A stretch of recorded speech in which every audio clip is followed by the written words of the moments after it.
Welcome to Dateline Schools, a presentation of the St. Clair County Regional Educational Service Agency with your host, Terry Harrington.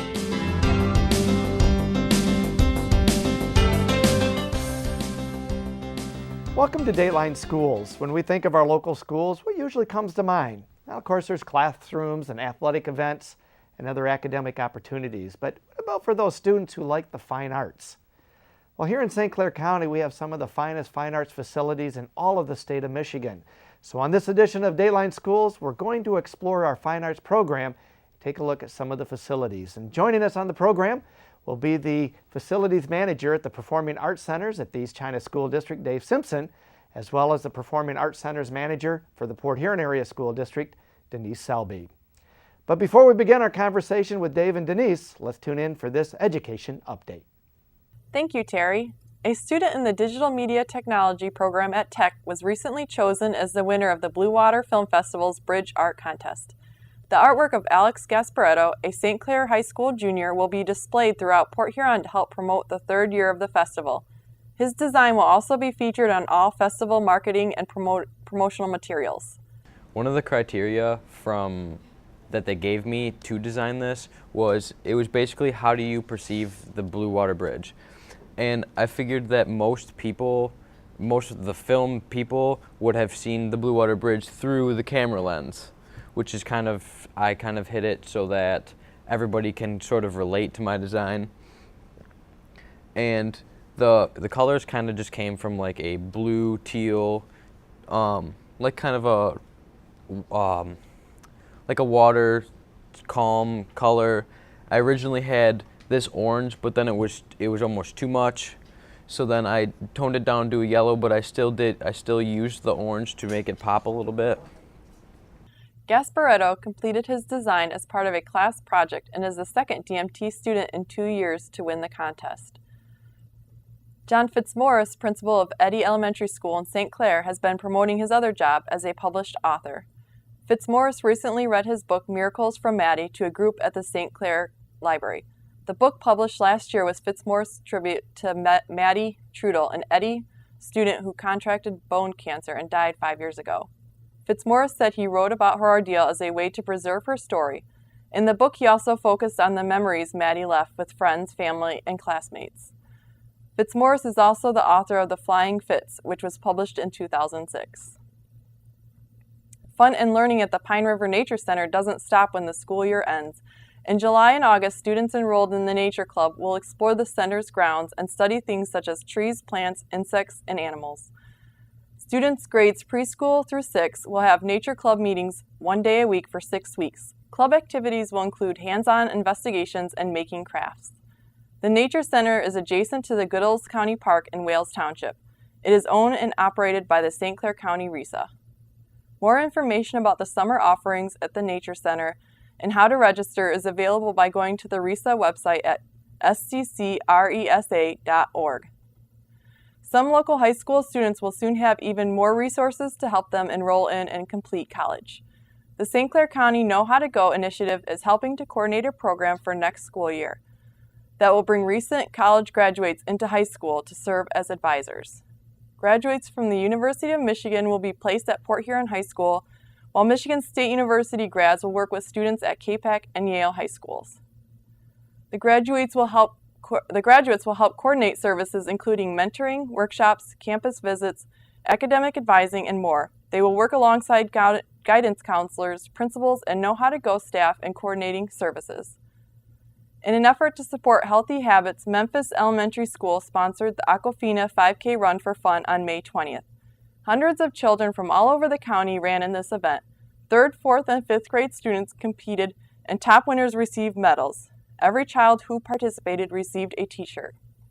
We're going to be running a 5K, Memphis is, 3rd through 5th grade, and we're going to challenge 3 or 4 other schools to run it, and I think Memphis is going to do pretty good.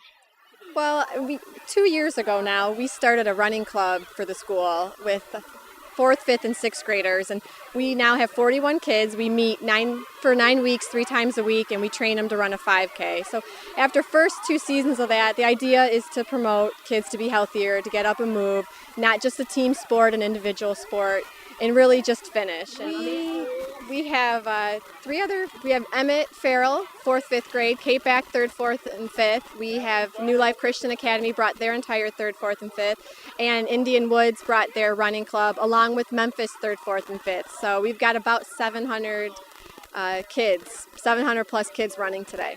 It's going to be fun.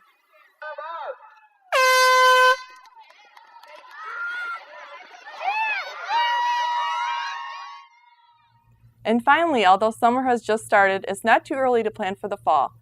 Mark Tuesday, September 6th on your calendar. It's the first day of school for the 2011-2012 school year in St. Clair County. Labor Day this year is Monday, September 5th. That concludes this edition of Education Update. I'm Ann Frederick. Terry Harrington and Dateline Schools will return in a moment. Welcome to St. Clair County, a great place to live, work, and visit. Our firefighters, law enforcement officers, and paramedics are highly trained and pride themselves in responding to assist you in a matter of minutes. However, in a large-scale event, emergency responders may not be able to assist everyone in the first few minutes, hours, or even days. Would you be ready if your power was out for several days? A storm confined you to your home for an extended period of time, if authorities requested you evacuate immediately. The Be Ready for 72 Hours program allows you to take charge before an emergency to assure your family and neighbors remain safe. Simple steps like having a plan and emergency supply kit can make the difference between being in harm's way or being safe and secure. Don't wait until it's too late to prepare. Be ready now, St. Clair County.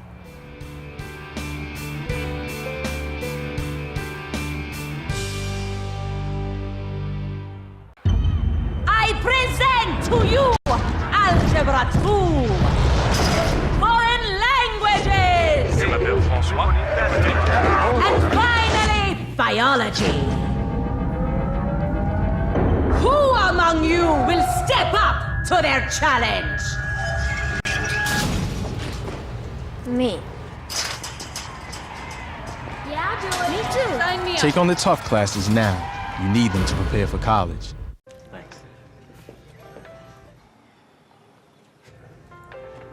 You believe this guy? Are you trying to start a wildfire?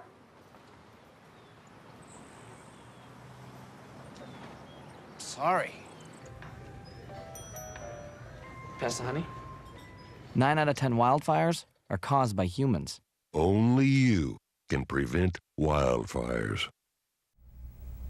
Fine arts is our topic on this edition of Dateline Schools. We take a look at some of the great fine art facilities that we have for our students here in St. Clair County. And joining me today are the managers of the East China and the Port Huron School District's Performing Arts Centers, Dave Simpson and Denise Selby. Welcome to the program. Thank you. Thank you. Denise, let's start with you. How important are the fine arts to the overall education that our students are getting today? I think it's extremely important. In fact, if you look at research done by SAT scores are considerably higher with fine arts students.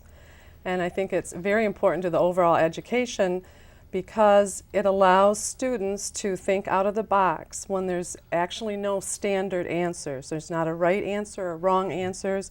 It makes them come up with their own decision and problem-solving techniques. I was going to say, it's really a project-based learning, isn't it? It is. Best. Oh, it is, very much so. What areas make up fine arts in your district, and what area use your performing arts centers? Well, of course, it's our band, choir, our drama clubs, not only high school level, but middle school level as well as elementary level. And then we take outside rentals, which can be anything from international symphonies to dance studios to churches.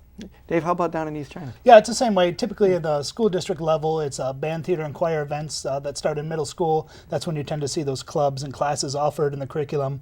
But also in recent years, we've had really strong support for a youth theater program that we've had, and that's starting at the age of kindergarten on up. But we've also have music that's taught in our elementary school levels, so they often have their concerts, at least one of their concerts every year at our Performing Arts Center. But just like in Port Huron and most other districts, we're open to all of our community events, combined concerts, concerts for local bands and dance shows, political events, that sort of thing. Anything you can find in the community. Dave, do you find, especially now that you've got the younger program starting as well, you're starting to find that a lot of kids are going to follow through, or do you kind of get a whole new crop of kids every year with the different programs? No, I think you tend to find typically that most of the kids tend to gravitate towards that, just like you would typically have your main core of football players. Tend to follow that track unless something else piques their interest. But we also have just as many kids that might take a choir class and then not participate in a theater show, or in their off season they'll do a theater show, and in the fall they may have done another sport or something like that. So it's about as diverse as you can imagine.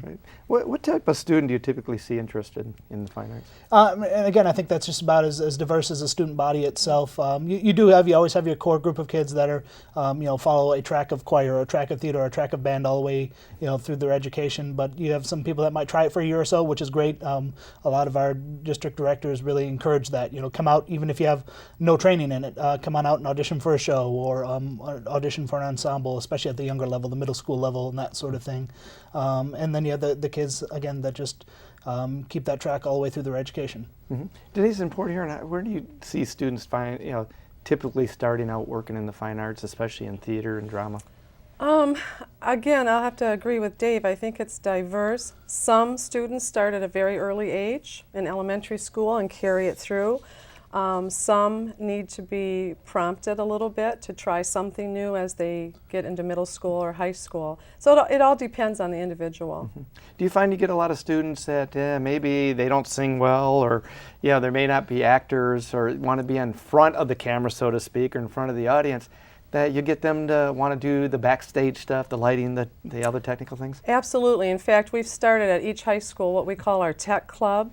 And it's for students that don't want to be on stage per se, but find it exciting to learn about the soundboard and the light board or stage managing. So with our tech clubs, we start at the beginning of the year. We have a couple meetings where we give them a tour of the facility, and we start teaching them how to run the soundboard and how to run the light board, because having two buildings, and there's only two of us, myself and Mark Pearson, who's the technician, we're often separated and need help. So that's when we use our tech club kids to come in and maybe run lights or sound or whatever we need for that event. Mm-hmm. How about you, Mark? I mean, or Dave, you're a little different. Yeah, I heard Mark's name. You're a little different, is that you're not attached to the schools. You're kind of in between the two schools. That's correct. We both of our Marine City High School, St. Clair High School, and all the rest of our district buildings all use a common center for the arts. And being our own building, we have a unique set of circumstances, even with just like custodial staff and that sort of thing. So you have to provide those sort of services. But we're in the same boat. We have a part-time technician as well, but we have an issue of just sheer volume of events, since everyone's using the same space. We do over 250 events a year. So we also rely on a bunch of tech volunteers. I've got a couple volunteers that have been with us the 7.5 years we've been open. They're college kids now, but they still come back and volunteer and work some of the community events and that sort of thing. We just rely on those kids that just really have an interest to develop the interest in the technology for the lighting and the sound and that sort of thing. Let's talk a little bit about the various facilities that we have. Dave, describe a little bit your auditorium. How big is it, and some of the amenities that you have to offer? So we're 636 seats, and again, it's just one center for the entire school district for ourselves. And a traditional proscenium style theater, the big wall with the fly loft, so you have capabilities of flying the backdrops and those sorts of things with the large orchestra shell. But state-of-the-art lighting, sound, and video systems to support that. When you go to do a musical or something like that, you do need all the wireless microphones. It's just, especially an undeveloped voice, just to get over that sort of thing. So we have all the provisions that you might expect with a facility like that. How about in Port Huron, Denise? Port Huron has 650 seats. We have a modified fly, which we can still fly in the drops.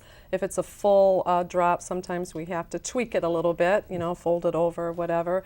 We have the band shell, state-of-the-art lighting and sound, and a full orchestra pit as well. And we have a projection screen that's 25 feet wide by 20 feet high. I've seen some things in there that are bigger than life, aren't they? It really brings it to life when you do a PowerPoint or a video. It's really I neat. know one of the things that I've had the opportunity to see in Port Huron, we've done a lot of video conference type events, knee surgeries, even an autopsy. Virtual tours. Yeah, it's amazing, and the kids just gravitate watching it when it's on such a large screen. Yeah, it's like it's right there happening live. Do you have a screen like that? Yeah, absolutely. Not quite that size, but yeah, certainly. Ours is probably more like about 18 feet by 12 feet. Prime example is we did school board produces academic honors night, so they recognize the top students in the district that receive all A's for that entire year. So we do the same thing, not only a PowerPoint presentation. Something that caught on about 5 years ago is when the seniors go across, we go and film an 8-second video, and so as the students walking across stage to receive their certificate, being recognized by the Board of Education, it's my name is Steve Smith. I go to St. Clair High School. I plan on studying, medical at the University of Michigan, and it's just a nice way to sort of recognize them. But same way, it also helps for folks that might not have an upfront seat, although there's, I've been to all the theaters, there's really no bad seat. It's another way to sort of highlight and recognize that student for everyone to see. Kind of really brings this whole thing to life for these kids, doesn't it? Absolutely. In a different way. Now, you were talking about you have like 250 events this year, or a year. What are some of the more memorable events that you've hosted so far? Typically, I tend to find more of the musicals. We just this year we did Phantom of the Opera. Marine City High School did that, and they just released those the rights to that show. So it's sort of a test period last year and this year. So we were lucky enough to receive those rights. But you have all those expectations of everyone who went and saw it at the Pantages Theater in Toronto and years that it toured. So you have the collapsing chandelier. Well, how are you going to do that? How are you going to do that and make that safe and make it safe for a student to operate that? You have the magic mirror where the Phantom has to appear from behind a mirror. So how do you go about doing that and then move the mirror out of the way so he can pull Christine back there? So just those types of things. We also did a production of Les Miserables, St. Clair High School, a couple years back. We have some connections at Meadowbrook Theater, and they lent us a Revolve. So how do you put a 20-foot revolving stage on your existing stage and design for that? Again, that was an expectation that's how the Broadway show was done, and so inherently that's how the show is written. So you try to find solutions for that, and those are tend to be a bit of a bear to deal with technically, and then to get the students used to that, to something they've never seen before, is it's quite an interesting process to go through. So let me guess, one of your skills though is being to improvise a lot and try to make these things work, right? Absolutely. Theater inherently just steals from a bunch of different industry, all the way from lighting technology and the way they do things, and they sort of adapt it. It's such a specific use that up until recent, past 10 or 15 years or so, not many people made things specifically for theater. You steal construction techniques from the construction building code industry, but then you have to make it specific to theater because it all needs to collapse and in 15 seconds so you can change over to the next scene. So that sort of thing. So I think that's sort of inherent in what you do when you pursue a track in theater is you improvise quite a bit. Great. Denise, both Port Huron High and Port Huron Northern Theater, how long have they been open now? 6 years. Wow, time flies. Yes, it does. What are some of the memorable events that you've hosted? Probably the most memorable one is it was about 3 or 4 years ago. We were doing A Good Man, Charlie Brown, which is a small musical, and I was stage manager for them. So I was calling all the sound and light cues, and we were in the middle of a severe thunderstorm, and everything went out, and of course the generator kicks on. And so we still had lighting, but we had no use of our headsets or microphones. So I was actually calling the cues over the cell phone to the people up in the sound booth and light booth. Well, that'd be interesting. And that kind of stuck in my head. Yeah, what a challenge that would be. That was a challenge. Well, let's talk a little bit about what it takes to put on one of these productions. And I want both of you to kind of chime in. Let's say, okay, somebody comes to you, let's use the school drama club. Maybe we'll kind of use that as our example. We're going to put on a musical.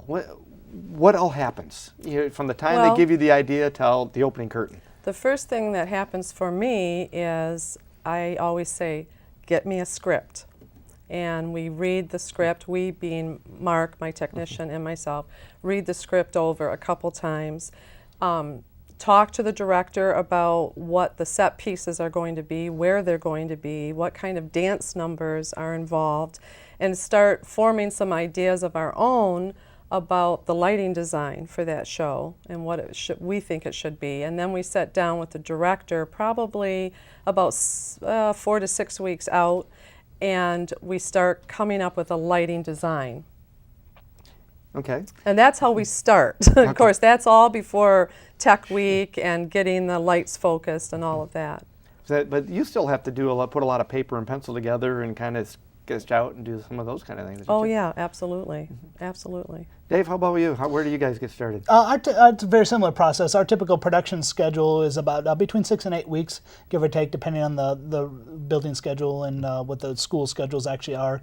So at the first 4 weeks or so are the students and the director rehearsing back at their schools, and that they're doing the blocking, or what is the movement that they're assigning to the actors on stage, and there's some sort of that discovery process of they're working with characters, and that's their playground. That's the way they're able to practice different things before they really commit to those decisions on stage. And then the last 2 weeks of that period, they actually load into the Performing Arts Center, and that's when we start building the sets and the props and dealing again with the lighting and that sort of thing. But I'm already right now dealing with all of our theater shows next year. We do between 8 and 10 theater productions a year. So, and before that 8-week process, I'll meet with the directors several times before that. Once they've sort of have an idea of a show, bounce ideas off of each other. But we sort of build a game plan. The set, what needs to be. Are we going to rent backdrops? Are we going to build? What does this have to do? What sort of budget do we have to build that with? So we have a game plan to enact once that 6 to 8 week production period gets here.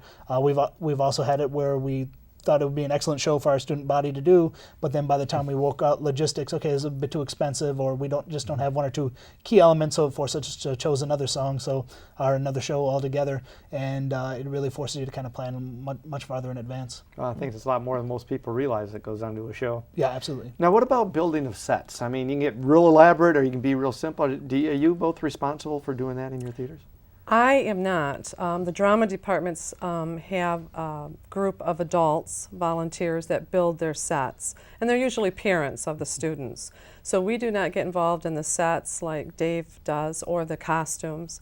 The only thing I get involved in besides lighting and sound is I usually do a lot of their choreography for musicals from my past life. Oh, okay, there you go. How about you, Dave? Some are about, our directors are actually responsible for the set and that sort of thing. But again, when we meet ahead of time, I always serve as a resource of, can we do this cheaper? What might be an easier way to do this so it can roll off stage quicker? And then ultimately responsible making sure that design is safe for students and can actually fit, of course it'll fit on stage, but do we have enough room to safely store it off stage? And by the time we do 10 or 12 pieces, where we're going to put all that all. So more of a logistics sort of thing. But the students and adults under the supervision of myself or the technician or the director are the ones that physically build the sets. Although we help in various ways, because whatever it's hauling it in or spray painting something or touching up. Absolutely. Whatever they need, we try sort of a and jack jump of all in. trades, absolutely. Mm-hmm. Well, as a manager of a theater, then, I mean, it's never a dull moment, is there? No. No, every day, it's a common question someone sort of asks, and my answer is it can be about anything. There is no regular day, there is no regular schedule. It's in my case, you have a lot of logistics of running our own building, scheduling staff and volunteers, scheduling a custodian, but working with, it's a part-time parameter. So when you're doing 8 shows, how do you deal with that?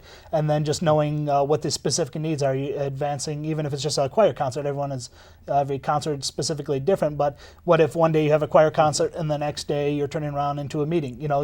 Who is responsible for making sure all that gets done and you have enough time for that? That might put you into 11 o'clock at night. And then you have things like publicity and communications that advertise your center, or trying to get community groups to use your center. Then there's things like the maintenance of the lighting, sound, and rigging equipment. That's those so specific that not just anyone can do that. There's a lot of training involved in that, and it's pretty specific. I have weeks that are often 70 hours. In the past month, I probably had 2 weeks that are over 90 hours. So most people wouldn't guess that, but especially this time of year in December, which I'm sure you guys are in the same boat, it's you are that busy. So it's people see the 1 or 2 hour show, but they have no real inkling that how many weeks of planning it takes to get there. Right. Now, just listening to both of you talk, it sounds like you've got to be an electrician, you got to have audio skills, in some cases video skills, maybe choreography, construction. Where do you get the training for stuff like this?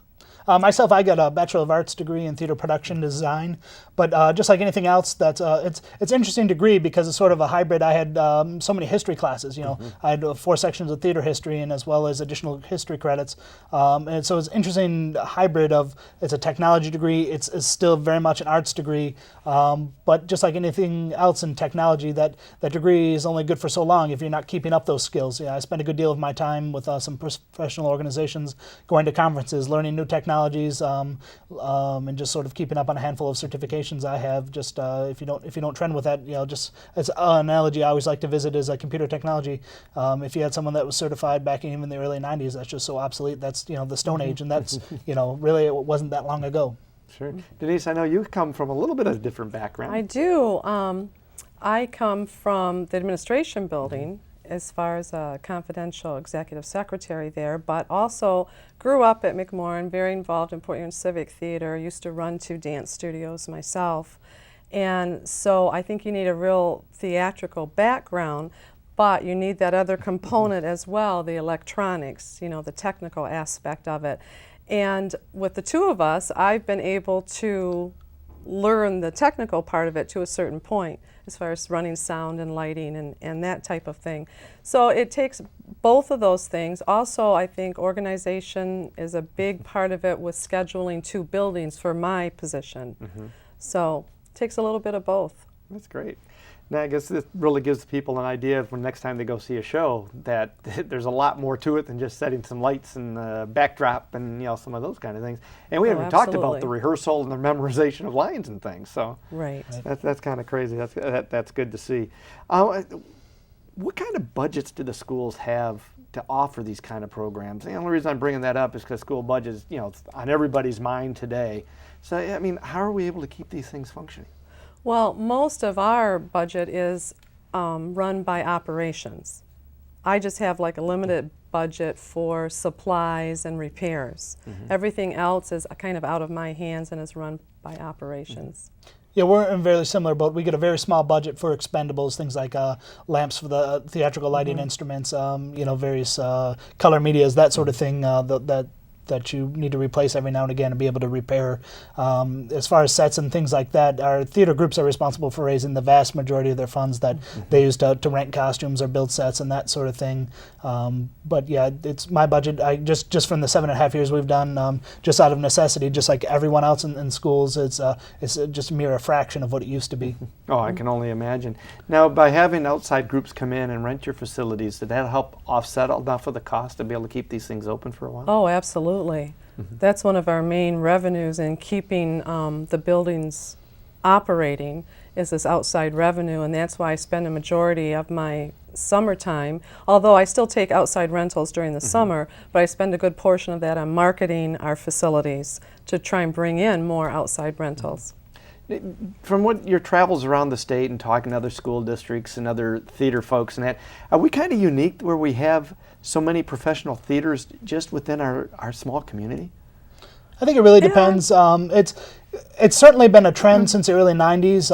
I come from the Macomb Township area, Shelby Township area, and that's what they've always had. Lance Crew schools, Utica schools, they've always been fortunate enough to have those spaces. And I taught in Albion, so working my way in the western side of the state as well. It's kind of the trend out that way. I think it's now working their way to smaller cities and that sort of thing in the past 5 or 10 years. But from where I've been at, that was always the expectation. Those facilities did exist in some form or another, maybe not quite as nice, but they've always had those facilities. Have either of you had the opportunity to have students who worked under your tutelage and the programs and things that you're offering at your schools go on and make this a profession? Not yet. I have not.